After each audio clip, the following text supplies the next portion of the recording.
ఇవాళ we have మనము launch చేసింది drones, different type of drones launch చేసాము ఇక్కడ. అండ్ మన Magellanic క్లౌడ్ గురించి మన కంపెనీ గురించి డీటెయిల్స్గా చెప్పాము.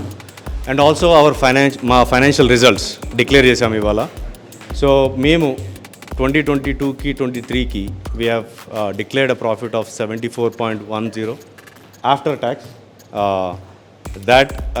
అండ్ దెన్ మేము మా 4 డిఫరెంట్ కంపెనీస్ గురించి ఎక్స్ప్లెయిన్ చేసాము, different sectors, IT and IT enabled services, which is all మన అందరూ సత్యము, ఇన్ఫోసిస్ లాగా, that is one of the company.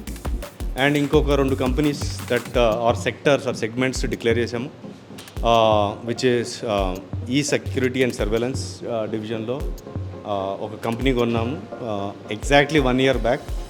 And ఆ కంపెనీని 327 crores టు బీ ప్రిసైజ్ దాన్ని కొని దాని టెక్నాలజీ యూజ్ చేసుకుంటూ ఇంటర్నల్గానే యూజ్ చేసేవాళ్ళం మేము.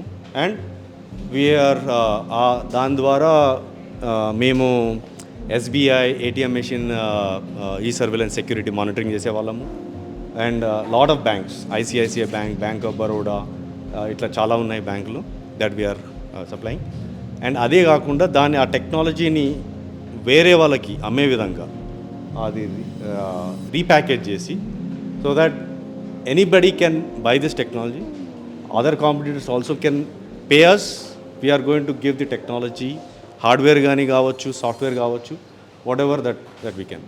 And main agenda and pointer వచ్చేసి మనము డ్రోన్స్, స్కాన్ డ్రోన్ని రీసెంట్గా అక్వైర్ చేసాము ఒక 2-3 months బ్యాక్. అండ్ దాంట్లో వీ ఆల్రెడీ ఇన్వెస్టెడ్ ఒక 30 crores to 40 crores. అండ్ దాని ద్వారా వచ్చిన అవుట్పుటే ఇది. We're only smaller versions of the drone ఇక్కడ లాంచ్ చేయడం జరిగింది. అండ్ పెద్ద డ్రోన్స్ కూడా ఉన్నాయి. అండ్ మిమ్మల్ని also we can take you to the facility where automatic flying, autonomous automatic flying without manual or human guidance lekunda. You can configure in the system.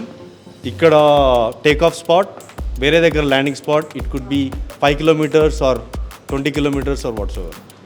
Our testing anta jarigindi maaku. That event is what it is. Magellanic Cloud ద్వారా our subsidiary companies ద్వారా మేము launch చేయడం జరిగింది. Pricing రేంజ్లు already చెప్పిన విధంగా 3.5 లక్షల నుంచి వెళ్ళి ది స్మాలెస్ట్ డ్రోన్ టు 10 లక్షల వరకు ఉంది ఈ రేంజ్ ఆఫ్ డ్రోన్స్.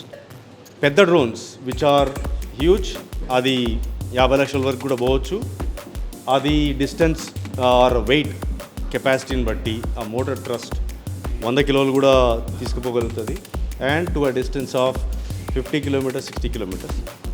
దాని తర్వాత it has to have a special approval, ఎందుకంటే ఆ flying area zone or city or state పరిధి దాటుతుంది కాబట్టి you have to take approvals. So దాని పరిమితికి మించి ఇప్పుడు ఈ సిస్టమ్ ద్వారా లేదు. ఆర్ అది రాగానే we will also go in to longer range, almost like 200 kilometers or whatsoever. Agri based drones launch చేసినాము. And logistics and cargo which can take any other supplies. ఇది agri drones, pesticides and any kind of research crop మీద ఎలా ఉంది పరిశోధనకు కూడా ఉపయోగపడవచ్చు, different accessories పెట్టుకొని. That is the one of the this one. And the logistic drones ఇక్కడ చూసేవి మాత్రము ఒక 5 to 10 kgs మాత్రమే తీసుకుపోగలవు. ది కెపాసిటీ రేంజ్ అదే అంతే ఇక్కడ. Other drones which are much bigger are taking from 20 kg to 100 kgs. And avi kuda unnayi, but I don't want to we have done all the stages of testing also. Our testing would jaripoyindi, but before launching and other things we do not want to reveal yet ippudu. So maaku వచ్చే companies ఏమేమిటి and ఎలా వాడుతున్నారని ఒక rig, when you go into the oil drilling, offshore drilling అంటారు, where you can go and drill into the oceans or seas deep in. వాళ్ళకి key component when అది ఎప్పుడన్నా drill చేసేటప్పుడు కానీ లేకపోతే ప్రొడక్షన్లో ఉన్నప్పుడు కానీ కీ కాంపోనెంట్స్ కావాలి. ఇప్పుడు టైం కన్జ్యూమ్ అవుతూ ఉంది, they are losing financially loss ఉంది. ప్లస్ ఇవి నా కొన్ని హెలికాప్టర్ ద్వారా కూడా షిప్మెంట్ జరుగుతుంది. సో ఆ హెలికాప్టర్ని రీప్లేస్ చేసేది అండ్ విత్ రీసైక్లబుల్ బ్యాటరీస్ దాని ద్వారా. So it is going to be easy, that is one use case. And drone ద్వారా మీనింగ్ మీకు అందరికీ తెలిసిందే, it can fly within a visibility of 500 meters. So underground tunnels or oil refinery areas, the pipelines when it is empty అది చేయగలుగుతుంది. And మేము చాలా మటుకి confined space inspections where your pipe line has to be inspected every month, huge set of. And chimneys where you have fire coming up, all of that అవన్నీ కూడా ఎక్కాలి. Then plus solar సెక్టర్లో అన్నిటి inspection చేయాలి, అది జరుగుతుంది. Then wind turbines like అంత ఎక్కి then into what you call it as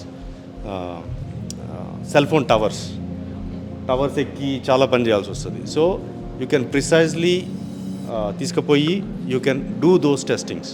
so ఇలాంటి places and cargo facility from transporting from one place to the other. స్పెషల్గా rural is the focus, but అర్బన్లో ఫార్ ఫాస్టర్ డెలివరీ క్రిటికల్ కాంపోనెంట్స్ని ఒక దగ్గర నుంచి 50 kilometers తీసుకుపోవాలంటే it might take 2 hours or ఇంకా ఎక్కువ పట్టవచ్చు. దాన్ని 10 నిమిషాల్లో 5 నిమిషాల్లో ఎలా తీసుకుపోవాలి, అది మెయిన్గా ఉద్దేశంగా వాడుతున్నారు. And government, Indian government is promoting, ఆ ప్రమోషన్ చేస్తున్నారు. They have set aside a lot of money for the utilization. మార్కెట్లోకి మా డీజీసీఏ లైసెన్స్ రాగానే లాంచ్ అవుతున్నాయి. అండ్ ఎక్స్పెరిమెంట్స్ ఆల్రెడీ స్టార్ట్ అవుతున్నాయి. అంటే రూట్స్ ఎక్కడెక్కడ అర్బన్ ఏరియాస్లో కూడా రూట్స్ ప్లాన్ చేస్తున్నాము. స్పెసిఫిక్లీ బెంగళూరులో బికాస్ క్రిటికల్ లాగ్తోని ఎంఓయూ సైన్అప్ చేశాము. సో క్రిటికల్ లాగ్ ఎంఓయూ వాళ్ళది బెంగళూరు బేస్డ్ కంపెనీ కాబట్టి అక్కడ రూట్స్ ప్లాన్ చేస్తాం. వాళ్ళ ఆధ్వర్యంలో వాళ్ళ డైరెక్షన్స్లో లాంచ్ చేయడం జరుగుతుంది. సో అది ఆ ఎక్స్పెరిమెంట్లు ఆల్రెడీ జరుగుతున్నాయి. అక్కడ సక్సెస్ఫుల్ కాగానే మిగతాది లాంచ్ చేస్తాం. సో ఇప్పుడు ప్రాబబ్లీ మనము ఒక 50 నుంచి 100 మ్యానుఫ్యాక్చర్ చేసి రెడీగా ఉన్నాయి. And until the DGC approvals మేము ఎవరికి సప్లై చేయలేము. యాజ్ అ కాంపోనెంట్గా, ఇన్వాయిస్గా ఏది చేయలేము. ఆల్ వీఆర్ యూజింగ్ కంపెనీస్తోని వాళ్ళకి ఇచ్చి అక్కడ local testing like pesticide company లేకపోతే ఎనీ ఫుడ్ డెలివరీ కంపెనీ వాళ్ళ ఆధ్వర్యంలో మా పైలట్స్ పోయి అక్కడ టెస్ట్ చేయడం జరుగుతుంది. అండ్ ఇప్పటికీ మా స్టాఫ్ వచ్చేసి ఇప్పుడు 50 నుంచి 60 మంది దాకా ఉన్నారు. And we're hiring special pilots in the ఒక 1 monthలో we're almost going to hire 100 people, 100 మందిని హైర్ చేసుకొని వాళ్ళకి స్పెషల్ ట్రైనింగ్ మా ఫెసిలిటీలో ఇవ్వడం జరుగుతుంది. ఒక్కసారి మా డీజీసీఆర్ లైసెన్స్ రాగానే ప్రొడక్షన్ యూనిట్ని కూడా స్టార్ట్ చేస్తాం. రెంటల్ బేస్డ్ మేము వేరే వాళ్ళకి ప్రొవైడ్ చేయడం జరుగుతుంది, వాళ్ళకి సపోర్ట్ చేస్తాము. అండ్ రెంటల్ బేస్డ్ మేము పెట్టుకొని మేము సర్వీసెస్ చేయదలుచుకోలేదు. మేము మ్యానుఫ్యాక్చరింగ్ సెక్టర్లోనే ఉండి రీసెర్చ్ అండ్ డెవలప్మెంట్ మీద ఎక్కువ శ్రద్ధగా చూపించి వేరే కస్టమ్ డ్రోన్స్ డెలివరీ చేయడానికి ఎక్కువ ఇష్టపడుతున్నాం at this point.